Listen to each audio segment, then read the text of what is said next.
All right. Hello, everyone, and now welcome to a match. Well, I should actually check some stuff first, make sure my video is okay.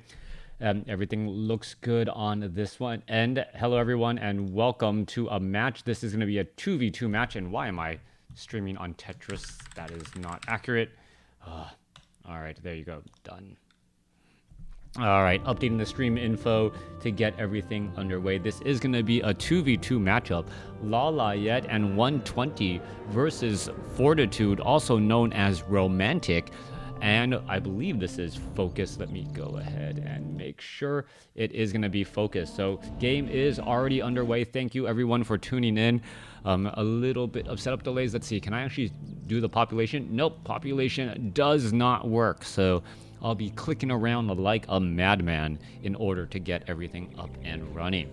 All right, what's going to be going down in this particular 2v2 matchup? FoCuS, let me try changing the colors again. All right. FoCuS spawning as the red orc. Hi, Night Pyre. I am doing well. Just trying to get more information about DreamHack in general. It is just around the corner, about a month away now. A little bit more than a month away, and waiting to see if there's any information on the invited players for the ESL Pro Tour and things of that nature. An exciting time as we're looking at, WarCraft 3 Reforged being released in just a little bit more than a week. Hopefully they've ironed out some more of the graphic issues. Perhaps I know that they zoomed out the camera again, and maybe things will look a little bit more different and a little bit more like Warcraft as things are getting underway. We have heard from Pete Stillwell and the Warcraft 3 Reforged team that they plan to do a lot of aggressive patching for Warcraft 3 Reforged. We're hoping that comes into play, and that as issues are brought up, they are quickly resolved. Anyways, Lawliet opening up off over here. This is the blue Night Elf and 120 as the blue Undead going up against Romantic / Fortitude. He's changed his name recently, and FoCuS. What's going to be going down in this 1v1? It is Archmage and Blade Master coming in together. Meanwhile, Keeper of the Grove by Lawliet, and most likely a Death Knight coming in from 120. On top of that, the Keeper of the Grove is most likely just going to be doing a bit of harassment, as we see a little bit of a delay coming in from the Night Elf. In 2v2 matchups, normally the Night Elf player normally just feeds a bunch of gold to try and offset and get in additional resources and tech for the Undead player, since Undead seems to have to tech faster, and then you can do a little bit of delay here. Meanwhile, the Keeper of the Grove is already putting a good amount of pressure onto his opponent, and are we going to see a denial right there? Yes, a beautiful denial, as the Keeper of the Grove now being forced to retreat back. Footmen are in hot pursuit, decide to break away from the chase. Archmage, however, a little bit behind in terms of experience, wants to try to get that last kill. Who's going to get that last kill? Keeper of the Grove, is it going to get that last kill right there? Nope, does not get it. Keeper of the Grove is denied. Water Elemental still taking a little bit of damage right there from these Sea Turtle hatchings. It gets taken down. Archmage picks up a Cloak of Shadows and may get to level 2. Back on the north side, Blade Master Death Knight battle already getting underway here. As opposed to a 2v2, right now we're looking at two separate 1v1s, it appears, as the Blade Master is still looking to get some extra damage here. Blade Master going after some Crypt Fiends and some of these other units. 120 gets a death coil off onto that Crypt Fiend there, as the Blade Master now wants to venture forth and back. Blade Master taking a little bit of damage from that dust, or from that reveal damage, now going back around. Grunt going to try to join in on the fight. Blade Master desperately wants to get that kill there, but unable to do so, and sees that the giant sea turtle was taken out with the death coil. Decides to break away. Oh, the skeletal minion, does break the healing, as the Blade Master may be forced to heal again. Each time you use that healing salve, it is 33 gold lost right there. That does add up a little bit over time, as the Huntress, trying to chase after some of these low hit point units, especially the peasants who do take bonus damage. Keeper of the Grove, Huntress now making their way back down. It is really 2 separate 1v1 matches as the Blade Master now being forced to back up again. Death Knight sitting at level 2, trying to put more pressure onto that Blade Master. Blade Master, well, going after that one Crypt Fiend, and let's take a look. Yep, just using that Moonwell instead, and the Blade Master, after all of that work, not getting very much done. Keeper of the Grove looking for a low hit point peasant, doesn't see the peasant hiding behind the gold mine as he didn't venture far enough forward. Huntress now making their way back here. Skeletal minions, Death Knight, well, running straight past the Blade Master, unbeknownst to him. Meanwhile, back down to the south, Archmage is now sitting at level 2, looking to get to level 3. Huntress is going to be able to catch this, though, as the Huntress is going now and chasing down the Archmage. Archmage wants to get to level 3 desperately. It does get to level 3, and now with level 2 Water Elementals, well, this attack may get sideways very quick. Entangle onto a footman right now. Huntresses, there is the sentry right there as the Huntresses are going to try and engage, and we now see the 2v2 getting underway. Blade Master trying to back up. Blade Master low on hit points. Grunts going after the Crypt Fiends. Water Elementals trying to go after the Huntresses, but they're just simply too fast as the Grunts now need to shift back. Lines are absolutely a mess right now. No clear lines of battle as the Riflemen now start to join in on the battle as well. Low hit point footmen down to dead as you see those volleys just starting to take their toll. More Riflemen are getting added in, but we see the Archmage with 2 Water Elementals, Riflemen, and Footmen, but a lot of damage was lost here. 32 supply and 34 going up against a 36 and a 29, so it is still about the same. As we're looking here, Crypt Fiends looking to engage. Keeper of the Grove going to shift its way on over as we also have the Pit Lord joining in on the fight. Pit Lord belongs to, who does it belong to? Difficult to tell since it is ally colors.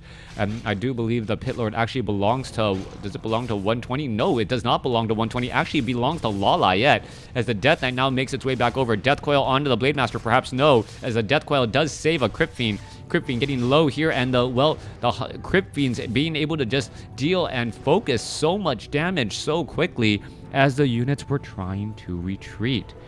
All right, another sentry being brought into play here.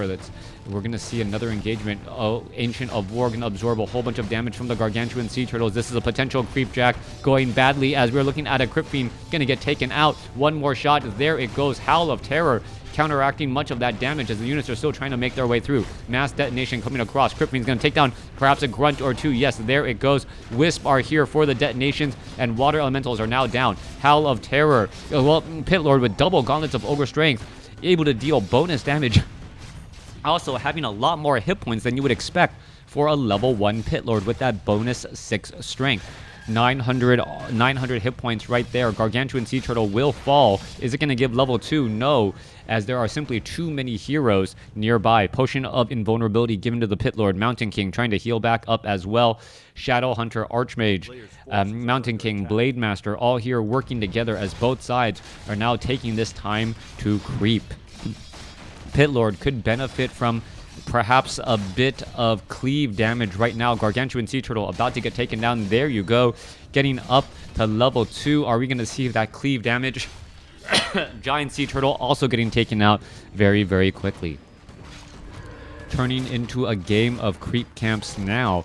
Both sides trying to clear out the corners. There goes a little bit more Tome of Knowledge. Well, read by that Blade Master as the Rifleman, 0/0 upgrades. Need to get some upgrades to focus down perhaps these Huntresses. It still looks like, no, we are now transitioning into Dryads, an even bigger reason to try and get more Riflemen in just a bit of time. Gargantuan Sea Turtle will get finished off here. 1/0 upgrades on those Riflemen now. Spirit Walker's not using Spirit Link as of yet. Does have Disenchant as in comes the units. Dryads coming across here. There's a Howl of Terror hitting up against that front line. Dryads actually taking the wrong route. Are the Dryads going to end up getting focused down? Yes. And wow, beautifully done by Fortitude. Romantic being able to focus down units as they're trying to shift on by. Meanwhile, the back line, however, is still dealing large amounts of damage. Blade Master gets taken down. Wait, no. Had a potion of something, and a potion of lesser invulnerability to stay alive, perhaps a healing wave as well, as the Mountain King could be in trouble. Mountain King in a bit of trouble. Potion of invulnerability as well being used by the Mountain King. Howl of Terror being used, healing wave, as we see, Just everyone trying to battle it out. Blade Master trying to make its way through. Is that Blade Master going to get taken down? Finally, yes, it does. Mountain King, no Thunderclaps. Perhaps a Stormbolt onto the Pit Lord. Pit Lord, no Staff of Preservation, saves him as the Death Knight now tries to wander back again. Stormbolt onto that Crypt Fiend, stops him in his tracks. Meanwhile, low hit point Grunt, is it going to get taken down? Yes, it will, as the Mountain King is still in position. All right, Scroll of Town Portal finally being used there. We see a little bit more damage onto the Crypt Fiends as they finally teleport away. Mountain King getting ready to go, make its way off to the side here. Meanwhile, let's head back off to the north.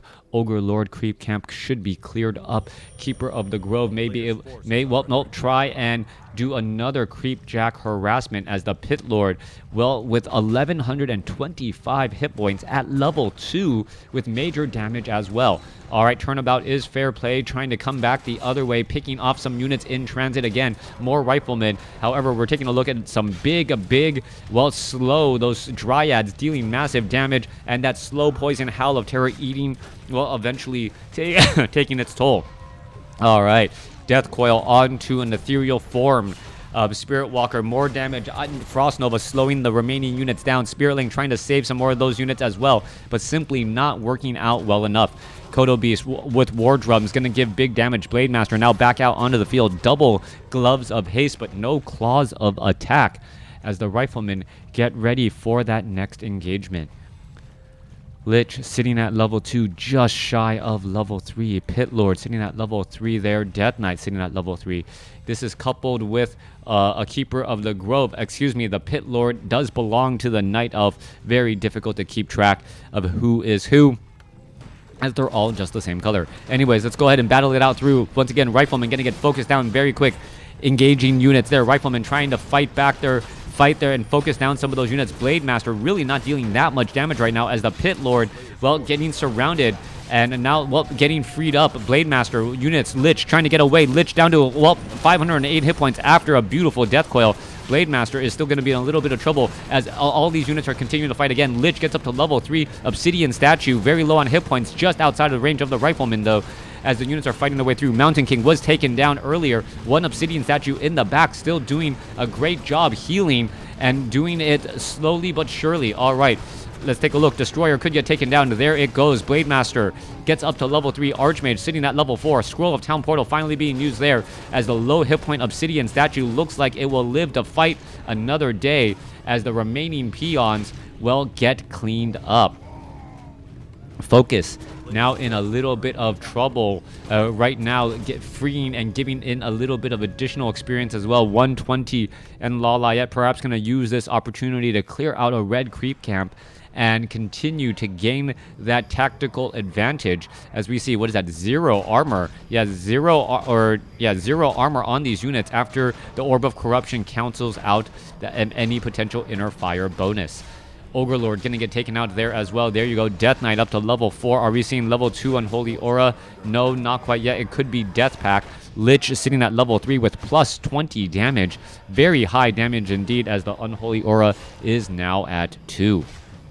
Destroyers looking to clean up the remaining units. Meanwhile, back down to the south side. Well, it is a splitting of this particular creep camp. Tome of Knowledge. Blade Master able to pick up everything, as the Red Army able to finish off these remaining units here without any issue whatsoever. Blade Master sits at 3. Helm of Valor, Strength, and Agility. Very nice items indeed. And also the Pendant of Energy on the Shadow Hunter. Long durability there as the Destroyers now go, and Crypt Fiends going straight after the Orc Borers. Oh, fortified upgrades now just completed, but it was too little too late for Orc Burrow or Piggy Home number 1. It was blown down by those Crypt Fiends and that Destroyer. Back off on the other side here. Well, Blade Master Raiders now making its way through. Dryad's going to start to poke and get some extra damage in, and attacking a base is always scary, as what the targets that you want to deal are really not the army, and you don't really going to get that big of an advantage. Home field advantage for the blue team. Is it going to translate into a win? Meanwhile, Pit Lord with a lot of hit points and armor, well, did have frost armor here in just a moment, and there's the Impale picking up multiple units. All right, Pit Lord could be in trouble, needs to get a Death Coil, gets a Death Coil, could nope, Staff of Preservation. And Staff of Preservation sends them back to the Tree of Ages right there, no longer in that front lines. Dryads are still poking apart here. However, the Pit Lord wants to be in that front line to deal damage as the Archmage gets taken down. Oh, big Frost Nova. There is Devour Magic as well, and a massive slow across all of those units. If the Pit Lord can make its way into this position, it would be in a great spot, as the Mountain King could get taken down. There it goes. Pit Lord could get taken down, though. It gets taken down. Blade Master, or all of these riflemen, no longer now afraid of the swipey swipe of the Pit Lord. However, they are going to be forced to retreat as unit after unit still getting taken out here. Dryad with their faster movement speed and also that slow poison gonna pick off one, if not two or three more units. There's an entangle on a Kodo, a delicious target to focus down. Keeper of the Grove, unable to get enough mana. Perhaps going to try and finish off the last remaining units. No, not going to do that, even though it's now back up to 75. Coming back around. Viewer from YouTube, really enjoy your video commentaries. Thank you. Delacor? Thank you for the kind words. Spirit Walkers here, ready to go. Archmage, Rifleman, all here, ready to engage. Gargantuan Sea Turtle gonna get focused down. Archmage will not level up. Shadowhunter will get to level 4, but it really feels like, well, Fortitude, Romantic, and FoCuS is a bit behind at this stage. 42 supply and 41 supply going up against a 49 and a 48, a 20, or about an 18 to 20 supply difference. And expansion is also up there as well, as the remaining units are just gonna get cleaned up again. Crypt Lord sitting with that Impale, going to be very important at disrupting that back line of riflemen who often just line up perfectly for Impales. Crypt Fiends now shifting their weight back over, or shifting back over here. Can't tell who. Well, no, that does belong to blue. So FoCuS is currently revealed and does need to get away. 2-0 upgrades with the Kodo Beast upgrade essentially means 3-0 upgrades, as the Mountain King ready to make a move once more. Alright, there's a, well, wards are down. Perhaps an additional expansion could be set up. One expansion here right in the center, and forcing the red team to bring the fight to the opponent. A very viable strategy at this point. By forcing the battle to be brought to them, they can fight under more favorable conditions as long as they continue with that economic advantage. Red at some point needs to move on out. 2-0 upgrades. Let's take a look. We are only at Keep and at Stronghold. No tier 3 at all coming in from the red team. Red, well, tier 3 there, and well, only tier 2 from Lawliet. No transition into bears either. Cleaning up a remainder creep camp. Mountain King is at 3. How, well, nope, Spirit Link cast across those units here. Are we going to be getting into an engagement in just a moment? Can you catch some of these units off guard? Dryads, 500 range going up against the Rifleman with 600. A little bit better range overall, and we'll see if that actually plays into this upcoming battle. Crypt Fiends, let's take a look. Crypt Fiends also at 550 range, so the Riflemen really outclassing their targets here, as we may see some Impales. Howl of Terror, Mountain King gonna try to perhaps take down the Crypt Lord. Crypt Lord should end up getting taken down. Ooh, beautiful Death Coil just in time for that save. Rifleman trying to engage, shoot down multiple wisps. Meanwhile, Mountain King sitting at level 3 in the midst of all of these units. No Thunderclap as the Obsidian Statue. Oh, I thought it was going to get focused down. No, not quite yet. Blade Master going up against, there's a bash coming across. Mountain King is going to try and turn back around. Stormbolt onto the Death Knight. Death Knight is sitting at level 5. Mountain King could be in trouble, down to 98 hit points. There's the Death Coil to finish him off. With that Mountain King now gone, and there's no easy way to snipe down units. 120 and Lawliet with the more favorable positioning. All of their units are attacking. Meanwhile, well, FoCuS and Fortitude, Romantic being forced to slowly bring back all of those units, and all of those units are in the red or, well, dead, as that is the game. A beautifully executed game right there. Resources traded. Yes, there was some resource trading early on. Lawliet giving 2,200 resources to his opponent. in order, or it's not his opponent, his partner, in order to keep him afloat. Meanwhile, let's take a look at individual units. Lawliet doing the better job there. However, the overall score, because 120 was able to tech to tier 3, ended up getting more experience. Thanks for watching. Thanks for listening. Hope you guys enjoyed it.